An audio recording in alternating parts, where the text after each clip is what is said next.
I'll tell you what else is fascinating. The way that Manchester United have regressed this season. Let's start this story at the beginning. Erik Ten Hag came in and he did brilliantly. I think there is no controversy me saying that he did brilliantly last year. I think it's undeniable that he did very well last year. Got them back in the Champions League, got to 2 cup finals, won one of those cup finals. All brilliant things to do in your first year at the club. Combine that with the fact that he had some rocky roads to navigate and he navigated them very well. The jewel in the crown of that, Cristiano Ronaldo. So it all went really well. What the hell has happened? What the hell has happened this year? His team have regressed so much that it's now looking like... Did they have to let him go? Like, I'm not even joking or saying it in a tribal way or anything. I'm just thinking... They are now losing games at home regularly. Yeah, 100%. It's really weird because they had a really good performance against, obviously, Palace in the League Cup. You know, I think Mason Mount and Amrabat, they look really, really powerful in midfield. And they kind of just lose it. It's almost 1 step forward, 2 steps back for Man United at all points. All right, Paula Abdul. I think, do you know what? You said he was brilliant last season. I don't think he was brilliant. I think he was brilliant compared to the low standards that United have had for 10 years. Ten Hag? He wasn't brilliant, in my opinion. And obviously, your opinion is completely fair enough. No, but this is interesting, mate, because we obviously don't see this the same way. Yeah. They got back... they got back into the Champions League.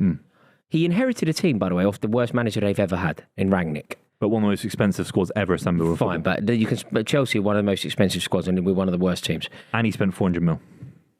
He inherited a dreadful side off Rangnick, got that side into the Champions League. There's 2 chances to win £250,000 on Super 6, of course. The massive Champions League fixtures, including Newcastle versus PSG. And then, of course, Arsenal versus Manchester City.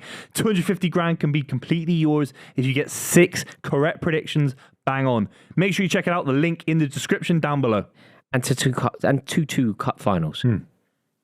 That's brilliant. Undeniably good. It's good. I'm just trying to almost expand on the word that you use because there is a big gap. You know, if Man City came top 4 for the last 10 years, that would be good. It wouldn't be brilliant. You know, Man United are a massive institution. They spent a load of money. They've signed a 4-time Champions League winner in Casemiro for a load of money. A load of money considering he's 30 plus years old. Rashford, they've got De Gea. I know his form was poor. They still had him in the squad. And then they've made additions of Mason Mount, Amrabat, Onana. Last season, they got bullied in the FA Cup final by little old City. They won the League Cup, against, who was it against? Newcastle, who a little bit starry-eyed to be there, in my opinion. No, that's totally true. Yeah, so they won the League Cup. Their worst ever Premier League result came last season, ever, 7-0. Yeah, that's true. Yeah, absolutely embarrassing. They lost, by the way, to Brighton very similarly a year ago. Brentford. Has he done a good job in kind of rejuvenating the squad and having a go with Martinez, having a go with Onana, installing a bit more quality? Yeah, $1,000,000%. Hang on, that's a great point. I was going to say to you, my next question to you was going to be, where do you think it's gone wrong for them? But I think you've accidentally answered it perfectly.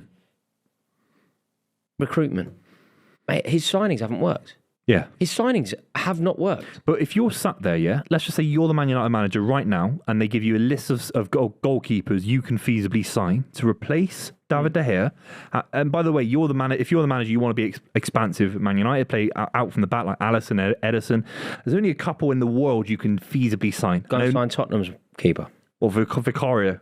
I think United fans are on Twitter like they usually are complaining that isn't good enough. Onana is at fault every time I see them. And you're right. But Onana's, United fans use the Ajax run. Yeah. They use the Inter Milan Champions League final. But Ten Hag signs players consistently, players that he's worked with previously. In the Dutch league. Right? So let's explore who's worked. Anthony, obviously not. Failure. Onana, not so far. So far, failure. Lisandro Martinez. Average. Wout Weghorst. Shocking. Like his recruitment is dreadful. His team have regressed. Can he put it right? Is he capable of sorting this out? I honestly don't know. I don't know. But I just don't know where it goes from here. They are already 7 points off top 4. Yeah. That is now... Look, I'm not suggesting for 1 second that 7 points is insurmountable. Of course they can claw back 7. But I don't really see them winning a game. They've lost so far this year. They've lost to Tottenham. They've got battered by Brighton. Yeah. A Brighton team that was so depleted. Danny Welbeck leading the line. Danny Welbeck was deemed not good enough by Man United 10 years ago. Lallana. Lallana dummying it in the area. I mean, and now you've got to think Crystal Palace at home. Palace, Roy Hodgson. And they just banged them in the League Cup. Obviously a game that mattered less for Palace for obvious reasons. And they've lost other games as well, haven't they, Manchester United this year? Like, they'd already lost a few. Yeah. So it's... And their issue is, and we talk about Chelsea a lot on the podcast, I think the young players that Chelsea have signed are actually dross as well. But at least with Chelsea, the get out of jail free card for Pochettino / whoever it is long term is Caicedo's got 10 years till his prime, potentially. Yeah. Mudryk, Casemiro's 30, Varane's 30, Martinez is 28, 29 or whatever. I mean, Do you think Manchester United make top 4? no. And I love it. Okay, do you think they make top 5? Which could be European Cup. Are they better than Villa? Are Manchester United currently a better team than Aston Villa? They are not. No. Newcastle. What, are they better than Newcastle? Yeah. No. And those two are finishing outside the top 4. For me, it's Spurs, Arsenal, City and Liverpool. I think that's fair to say as well. I think my top 4 Are is they not better even than mad. Brighton? No. And Brighton might get done because their squad's not as good as Villa. Villa have actually put money into their squad and so have Newcastle. What about, okay, here's an interesting one. When Chelsea, Mauricio Pochettino, goes up against Erik Ten Hag, you don't have a dog in the fight. Who do you think wins? Because we play them soon. Do you think they're better than Chelsea? They're better than you. And I hate saying that. Yeah, they are marginally better than you. Do you think they beat us? It might be an ugly draw. And it usually is with United and Chelsea. It usually is kind of a low-scoring draw. I don't think there's much between you, and it's not to banter you or anything like that. Maybe Jackson pops up with something. Do you know what I mean? But yeah, I just can't work out. Can you, if I push you here, right? Try and give me like a really concise answer. Where's it gone wrong? What's happened? Because I think the feeling going into this season, what they needed. Off the back of what we saw last year, their vulnerability was a new goalkeeper, a new midfielder, and a new striker. He did it. Tick, tick, tick. Hat trick. They signed exactly what they needed. Where's it gone wrong?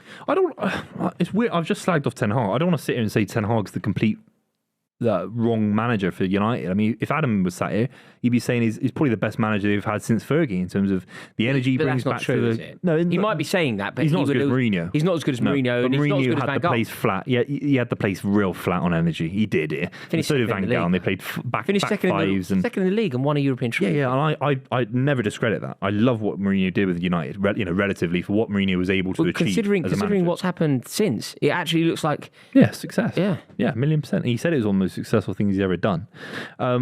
So Ten Hag isn't that bad. He's not Rangnick. I think if he had the tools... Do you think they need somebody else? Who is it in modern football? I don't have a clue. There's no one better.